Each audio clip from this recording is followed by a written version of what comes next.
It's the My First Gig podcast, whoa. Sharing stories of first gigs and shows. Comedians sharing their memories. The fun and entertaining, exciting and crazy. With Dwayne Dugan as your host. It's the My First Gig podcast, here we go. Hello and welcome to episode 10, the series finale of My First Gig podcast with me, Dwayne Dugan. Thank you so much for joining me, guys. Last week, fantastic episode with the wonderful Kiri Pritchard McLean. If you've not heard that, go back and check it out. It's a very strange time to bring you a podcast. Hopefully this can distract you or keep you company or cure the boredom for a while wherever you are in the world. I hope you're keeping safe.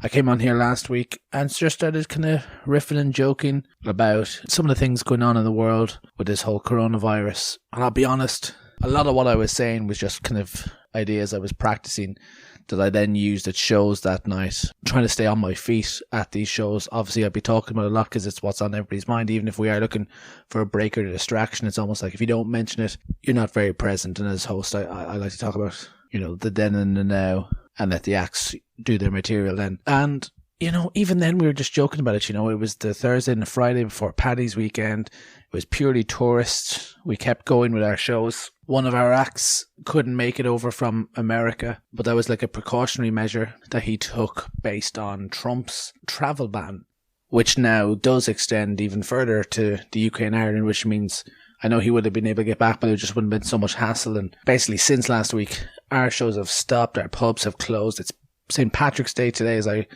record this. I know the episode is out tomorrow. I'm coming from you from the past. If you're listening to this, it has got me. No, sorry, that's not funny, is it? Oh, maybe it is. I don't know. We need a break. We're all kind of going mad here. So basically, yeah, a lot of the stuff, we were just still kind of joking about it. And it's getting quite serious now. Wherever you are, hope you're staying safe. Hope you're keeping entertained. There's a lot of great people online doing a lot of fun things. If we want to take a little break from just promoting this podcast, if any of you are listening and you know of someone who's doing something fun to keep people entertained or keep people from going insane or just trying to help and, do whatever we can in these very uncertain and unprecedented times, then give them a shout out to us at My First Gig Pod and we'll give them another shout out then. I'm here. I came down to visit my mother, our Taoiseach here in Ireland, which is our Prime Minister. What's the American equivalent? Is the Prime Minister thing? He's about to speak to the nation now in about 15 minutes and could tell us, here, lads, look, I've got the sixth sense. All of you are dead all along. Nothing to worry about because it can't get you because, look, we're actually not here. So, who knows? So, I'm down here. Could be here for a very long time, but I'm down here visiting my mother and I'm visiting my cat. A couple of weeks ago, you heard me talking about my cat. She's sleeping next to me now. How are you? Come on, Kitty, talk to them. Say something interesting. Well, what's your first memory of comedy, Kitty? And you can interpret that however you wish. And when did you think you were going to start to give it a go? And that's all from Kitty there. Be sure to check her out at Kitty on all social media. We're going mad. We're absolutely going mad. Like, I was on a bus down here yesterday. It's a 3-hour bus. Nobody's saying a word. Everyone's trying to pretend. It was a busy bus. Everyone's just trying to pretend that we're not stuck on this bus for 3 hours in close proximity to everybody. If somebody had it on that bus, we're all getting it. They say you got to be 50 minutes near them. 3 hours. And the only thing that the bus driver did was, just as we took off, he said, hey, if you need to cough or sneeze, do it into tissue. If you don't have tissue, he goes, we've got tissue at the front and the back of the bus. Lots of it. And then it was silence from everybody. Nobody said a word. It was eerily quiet. I think everyone was just kind of in their own heads, trying to just wait for the journey to be over. And then, about 20 minutes ago, the intercom pops up, and we were pulling in just by this big roundabout that's just before the city. And I'm thinking, he's going to say, oh, look, we're going to be at Cork in 10 minutes' time. And he just said, right, guys, here's a little one for you. And he hadn't had the radio or music on at all. And now, not just on his own radio, but through the entire speakers, he just starts playing the Pogues, Rainy Night in Soho. Everyone's just kind of making eye contact, being like, can you hear this too? This isn't part of the madness, is it? This isn't part of the breakdown. It's quite strange. I should introduce my guest. My guest today is Langston Kerman. Langston Kerman is an American comedian. He was over here at the Vodafone Comedy Festival last year. I mentioned a little bit about the Vodafone Comedy Festival here in Dublin for the Sean Walsh episode. Thankfully, we had a little quieter room now, so it's not as noisy in the background, if you remember that one. If not, go check it out. Many people, 3 people, have said it's their favourite episode, so go check it out. The Vodafone Comedy Festival, it's my favourite weekend of the year. It's the last weekend in July, and it's a comedy festival in this field in Ireland, or in this park in Ireland. It's a comedy festival in this park in Ireland, and unlike other comedy festivals that are just held in bars and stuff, they put up, I think it's 5 or 6 tents, and there's just lineups throughout the day, Thursday, Friday, Saturday, Sunday, in each tent. You probably get 3 shows in each one, maybe 4 or 5 comedians to a show. There's a smaller tent then that has like the local comedy clubs getting to put on their favourite acts, and then they fly over big acts from the UK, the US, and around the world. And it's just so much fun because like you go in, you can only get into the park with a ticket, so you're just roaming around, and everyone's just roaming around together. And yeah, it's a real nice time to not just meet some comedians but see so much great comedy. And Langston was one of my favourites that weekend, and we sat down on the final day of the festival. He had been out with a lot of the American comedians to go watch a hurling match at Croke Park, and we talk a bit about that at the start. Oh yeah, I think I should describe what we talk about at the start, because sometimes when it's just join in progress, you can be like, what are they talking about? But I like it to start with the guest, but then that does negate that. So I will tell you what we're talking about as we're going to go in. When we're going in, we're talking about hurling, Croke Park, all the Americans having the crack. But no, he is fantastic. Go check him out at Langston Kerman online. He's got a Comedy Central stand-up special, Light Skin Feelings, on both video and audio online. He's a writer for Southside on Comedy Central. And yeah, he's just, wow, it says here, I just noticed this. He was selected by Chris Rock to write for the 2016 Academy Awards. So there we go. Oscar written comedian. But as I said at the start of the episode, this is the series finale. 10 episodes to a series. We made it to 10 whole episodes. Just yet. Maybe one day this will go weekly, but I just like doing them in batches and then going away and recording some and then coming back and giving you these. I'm going to spend some of the off time promoting some of the old episodes. We're still trying to get this off the ground, so rather than just plough through with new episodes, people are joining every single week, finding this, and you know, sometimes there's some great past ones that people just don't know exist. So if you haven't, now's the time to go back and check. I'll be sharing some of my favourite bits from each episode, promoting some of the acts from the past episodes, and then behind closed doors. Well, we're all going to be behind closed doors now, but once we're all allowed out, hopefully in the not too distant future, go out and record some more for series 2. I've got a couple in the bank, so look, if we're all stranded for the rest of our lives and we can never get out, don't worry, this won't be the last episode of the podcast. We do have some more episodes coming, but this is the series finale. Thank you so much for just listening. Thankfully, there is people listening. I check the stats far too regularly on I won't even say a daily basis. I'm going to say 15 times, 20 times a day. And it's really comforting and really rewarding to know that people are listening to these. If you are listening, follow at My First Gig. And you know what? How about you say, hey, just send out a tweet. I'm listening to the series finale of My First Gig podcast with Langston Kerman. Maybe go give Langston Kerman, say, hey, following you now as I heard you on the My First Gig podcast. Go back when you say, oh, what a great series that was. My favourite episode was blah, blah, blah, blah, blah. But obviously, say what you want. Don't let me speak for you, and don't let me speak for our guest today. Oh, segues. That's how you be a world famous podcaster and a very funny boy like myself. But no, let's crack on. We want some podcasts. Do you want some podcasts? Yeah, I want some podcasts. Turn it up, guys. Turn it up, turn it up, turn it up. Here we go. It's My First Gig with Langston Kerman. I experienced hurling for the first time, and what a dream it was. Like, the person who picked me up from the airport, multiple people on the street were like, hurling is happening this weekend. It's a big game. You guys should go. And then we bought tickets, and it was tight. It was amazing. So, yeah, a group of yous went. How much do you know about hurling? I didn't know it existed. As far as I know, this sport was not real. And we went, and people were describing it, and it sounds silly, so everybody's like, it's the fastest game in the world. And yes, like the fastest land sport in the think world. So. Yeah. And the American ego is sort of like, bullshit. We got faster things than whatever you think you're doing. But it's super fast and super sort of like intense the entire time. It was great. So yeah, it was Limerick against Kilkenny in, I think, the All-Ireland semi-final. Yeah, semi-finals. Did you go there rooting for the team? I saw you yesterday.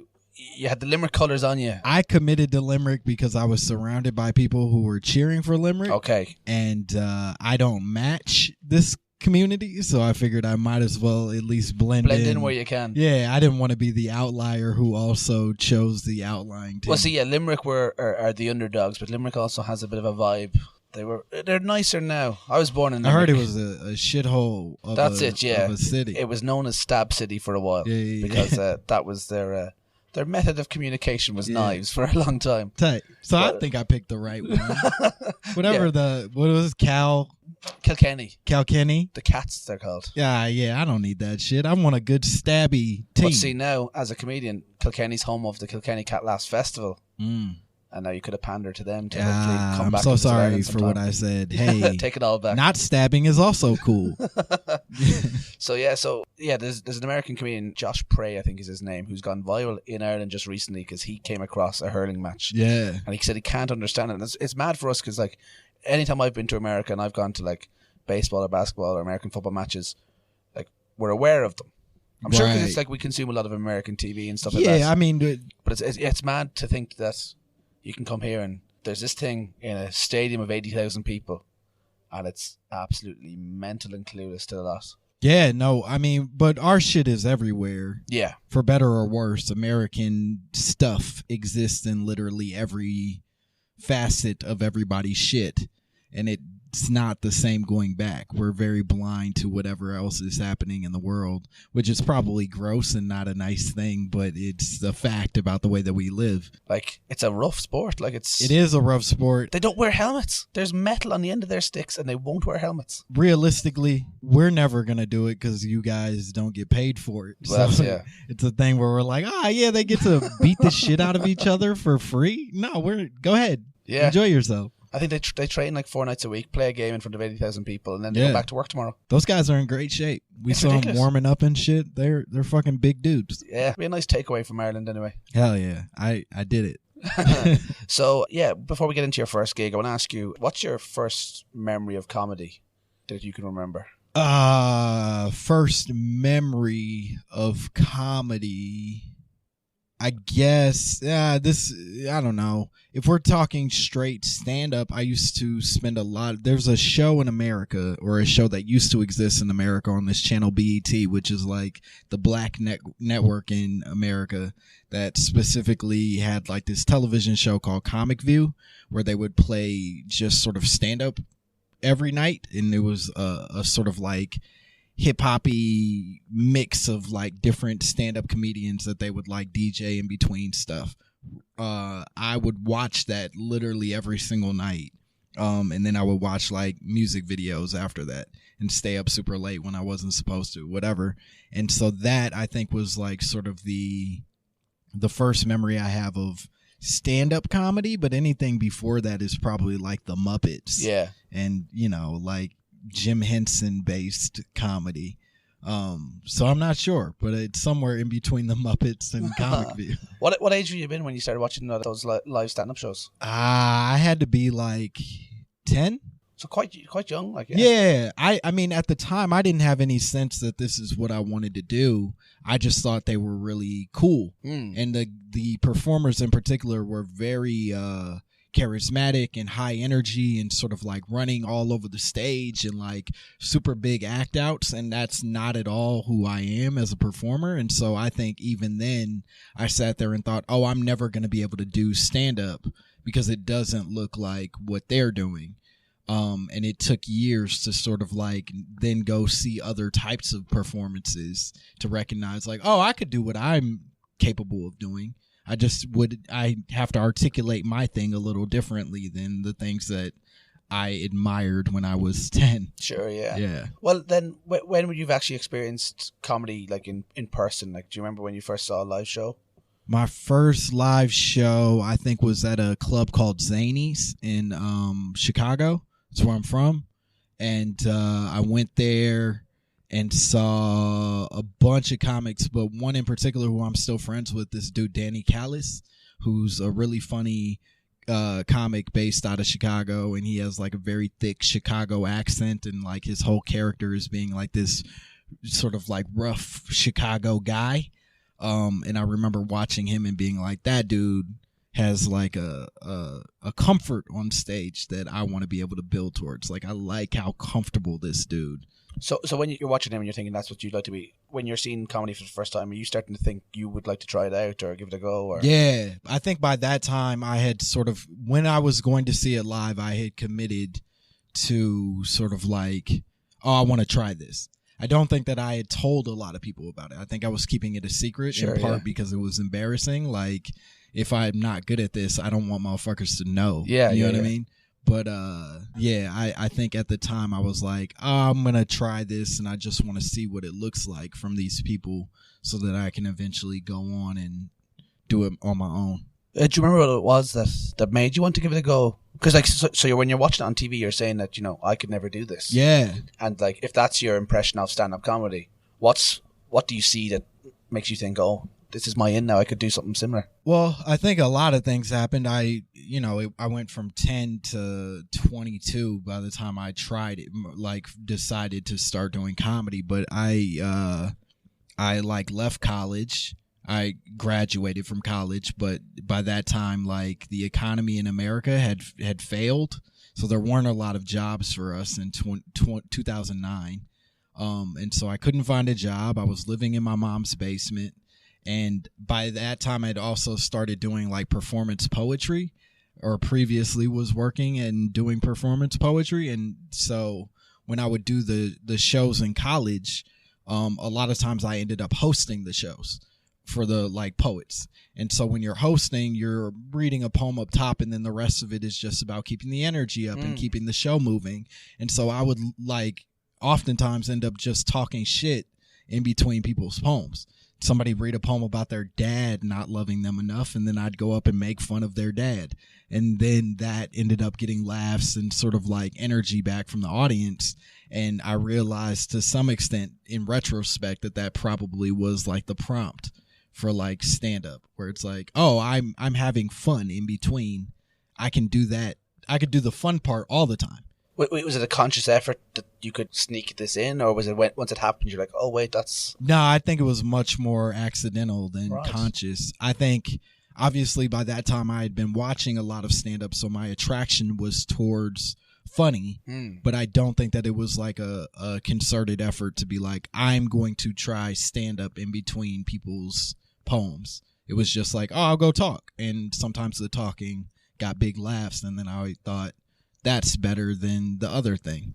So, you've experience of getting up in front of people, yeah, putting a microphone in your hand, putting a bit of pressure on yourself. So, like a lot of people, when they start, their pressure is, that's what's hard for them, is standing in front of a group of people. Yeah. Whereas if you've experienced that already, you're probably more focused on your material now when you eventually start. Yeah, I mean, I definitely had built a comfort on stage that I don't think is as common for people who are just starting. Definitely, yeah.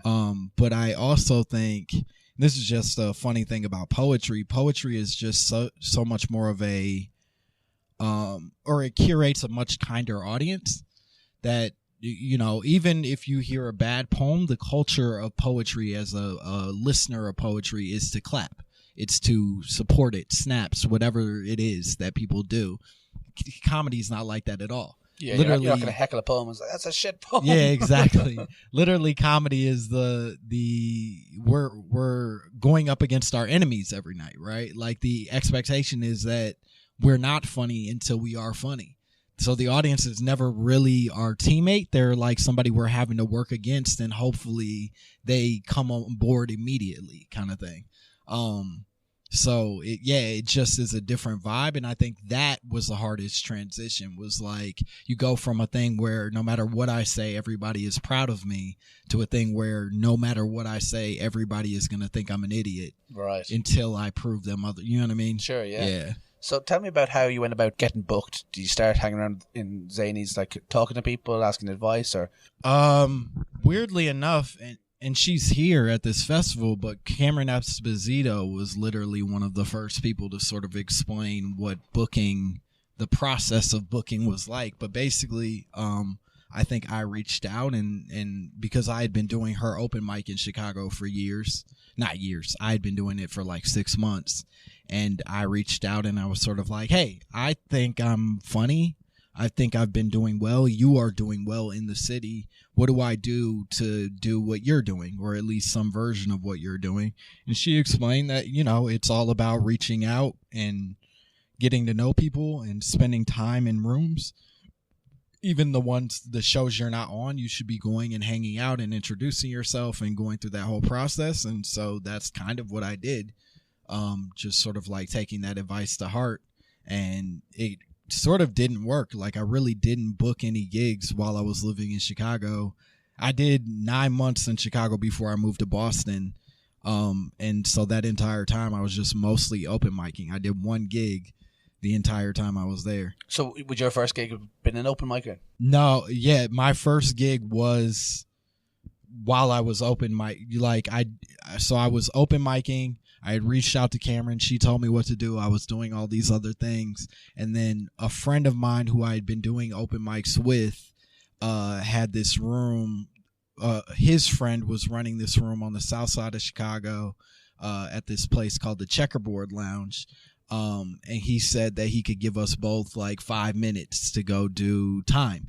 I'd never been there. I don't know anything about this, but he's a homie. He told me to go, so we're going.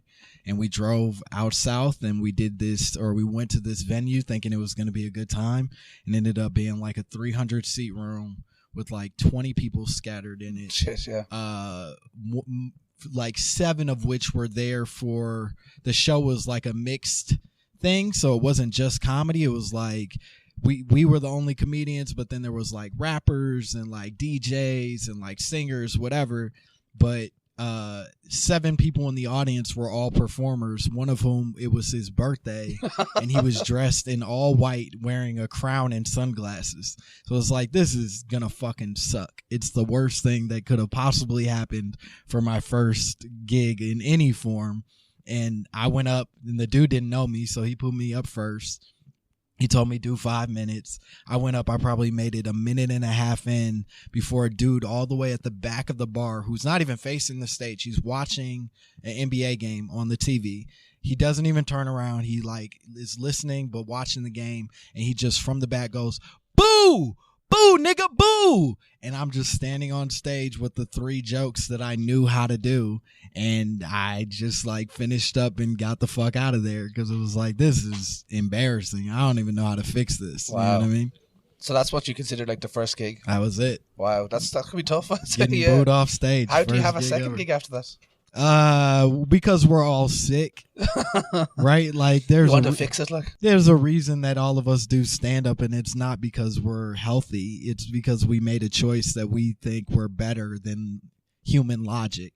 Logic says you don't know your audience. You don't know these people, so you have no ability to make them laugh. Laughter comes from familiarity and intimacy and like a shared experience with people. We're creating a false shared experience, and that's like the magic of our work, right?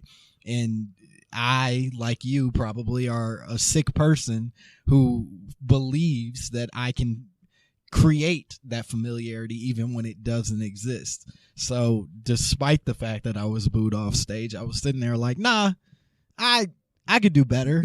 This could be solved. I'll make that guy in the back like me the way that he doesn't right now. Well, that's good. Yeah. Like, that sounds like it could crush you, but like to be a bit defiant and motivated coming out of it. Yeah, I mean, I was sad for a week. I'm not going to pretend like it wasn't crushing. It just isn't crushing 10 years later. Do you remember who the other person doing 5 minutes was on the show?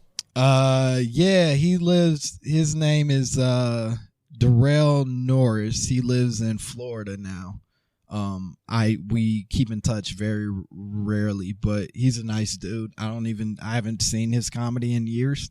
But when I was like trying to figure comedy out, we ended up like going to a lot of open mics together. So it was sort of like just a dude you look over at and you go like, all right, there's somebody else here who's as unfamiliar and scared as I am, instead of sort of like going in these spaces alone. So when you know you've got 5 minutes, like I know you've had you're trying to make funny kind of moments based on the poems when you're doing hosting those shows, but when you know you've got 5 minutes and you have to write 5 minutes, yeah, but you've never written a set before, how do you go about that? Do you just kind of, where did you take your inspiration from? I don't know that any of us know how to do it until we're doing it, right? Like the first time I ever had to do a longer set, longer being like 15 minutes, I thought I had 5. You know what I mean? But you go up and you do what you can do, and then you figure out how to talk through every other idea that you might have had. And then you realize, oh, I should pepper these things or fill in these blanks or elongate this idea or, sort of like try to turn this thing that I said into a joke, and a real joke, and not just a thing that I blurted out because I was uncomfortable. So I think the first attempt at writing a set is really just literally writing down all the ideas that you have, and then as you go along, you figure out how to make that into a real set. Like, how do I mold this into something that isn't just a list? And obviously, when you get booed and you leave a minute and a half in, yeah, you probably give up on some of that list right there. Yeah, you give up on some of the list, or you really buckle down and figure out what it was that upset that person. That next so show, much. I've got a lot left that I didn't get to say. Yeah, exactly. Do you remember what your opening joke was that night? I don't. I honestly don't. I used to have this joke. My mom hated it. Where I talked about I'm a big John Mayer fan, and talking about how like big of a fan I am, that like he had this weird article that he wrote years ago where he was in this Playboy article where he talked about how his dick is a white supremacist, that like he's not racist, but his dick prefers white women. And it was one of those things where people all called him problematic and a bad person for suggesting that he wouldn't have sex with black people, whatever. And I remember having a bit about how much I loved him despite whatever like racism is cooked into his behavior. It was like, I still have sex with John Mayer. I don't care if he doesn't want to have sex with me. My mom hated that shit. But I feel like that probably was in there, and it wasn't the right bit for that audience in particular. It was like an all-black audience. Nobody listens to John Mayer. Nobody gave a fuck about what I was talking about. And certainly not when you bring up what he's talking about. Yeah, exactly. I was going to ask you, do you have any memories of the crowd that night? I guess that guy behind the bar watching the game is a pretty prevalent one. Honestly, I don't even remember what he looked like. I still remember the dude with the crown and the crown and the white sunglasses. suit. Because he went on, I went on, then the comic went on after me. He did 5 minutes. He did pretty well. And then the dude with the crown and the sunglasses went on, and he was a rapper, and he went on and rapped for like 20 minutes. And it was unbearably bad. But the 7 people that were there for him were going crazy because they're there for him. That's his birthday. Yeah, and it was his birthday, and it was one of those weird things where like the ego of the comedian is still the ego, right? So I'm sitting there like furious that I didn't get the warm reception that this guy in a crown and sunglasses is getting. You're thinking at that point, you're like, right, when I have a second gig, I'm going to make sure it's on my birthday. Yeah. I gotta change my whole look. This regular clothes thing isn't working for me. You said earlier that you're a bit defiant coming out of it. You're like, right, you're going to keep on going. Like, so how long did you stick with those open mics before that moment came when you reached out to Cameron and started trying to get booked on gigs then? I probably reached out to Cameron like 5-6 months into me working. I left Chicago like 9 months into me as working as a stand-up. So I didn't. That was for stand-up? No, I left for grad school. Okay. And went to Boston to write like I went to school for poetry. So that was like sort of a transition where I by that time had sort of committed that like stand-up was going to be the thing that I wanted to do, but I also had a backup plan, which was grad school. I then once I got to Boston, I got a shit ton of shows because, and maybe this is true here, like when you move scenes, a lot of times you are treated like the new guy immediately. You start over. But when you've been doing stand-up for 9 months and all the other new guys are literally just starting, you look way better than everybody else. Yeah, because although you're brand new, you've got however many months of experience. Exactly. So I had been booed off stages. I had gone through some of the trenches of the whole thing. You had thicker skin. Exactly. So I looked like a veteran compared to the other people that were sort of in the same peer group as me. And so in Boston, I was excelling. and doing really well for what I needed to do. And I think that was really good for me because it was a great like confidence boost. You go from getting nothing to getting a lot all in a quick turnaround. And so that really helped me understand like, oh, this is what your funny actually does. This is what would make people laugh if you can learn to like really hone that and sharpen it. So that was what the Boston experience was like getting funny. Right. Yeah. That's taking the next step. Like. Yeah, exactly. If I could take you back for one last question, take you back to that South Chicago first show. Yeah. And right before you go on stage, if you could pull yourself just off to the side and give yourself a little bit of advice to you before you go on, what do you think you'd say? Oh, man. The piece of advice I would give myself before I go on stage. I think in retrospect, the thing I probably would either don't do it or it would have been like talk to them. Like I think that there's a big part of comedy, or at least the way that we approach comedy in the beginning, where it's like, I wrote these jokes, I will recite these jokes, I will finish with more jokes. And I think that what I figured out as an artist, as like a person, is I like connecting with the audience. I like to be able to feel like whatever I'm saying is present in the room, that they feel the presence in the room, that we've shared something together. And part of that comes from interacting, giving some crowd work to them, like really figuring out who they are in the midst of sharing who I am. Nobody just wants you to tell, like if you walked into this room and just started telling me information about yourself, you'd be a fucking weirdo. But if you come up to me and say, hey, how are you? How are you enjoying things? And then you tell me about yourself. Now we're having a good conversation. I don't think stand-up is that different. I think they want to feel like we've engaged before you've become like an artist kind of thing.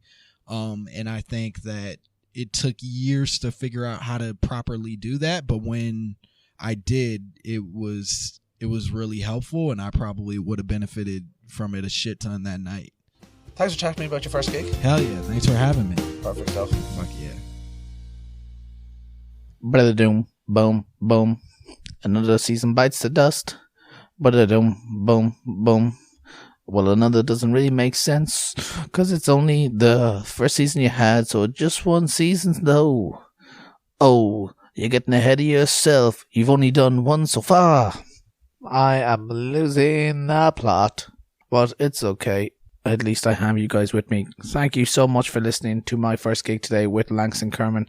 What a great episode. What a great season. Oh, don't mind if I say so myself. How about you go back and you listen to James Acaster, you listen to Ardler Hanlon, you listen to Reg D. Hunter, you listen to Laura Lex, you listen to Catherine Bohart, you listen to Stuart Goldsmith, you listen to Sean Walsh, you listen to Jamali Maddox, you listen to Kiri Pritchard McLean, and how about today's episode with Langston Kerman? Guys, thank you so much for joining me. Dwayne Dugan, I am your host. Yes, let's not forget about little old me. If you like listening from me, guys, then go follow me at Dwayne Dugan. I'll try not to spam you too much with my first gig promo. Got some fun things coming up for Series 2 of my first gig. Got some fun things coming up for the Cherry Podcast Network about that around that time too. But look, sure, we don't know what's going on. Stay safe out there, guys.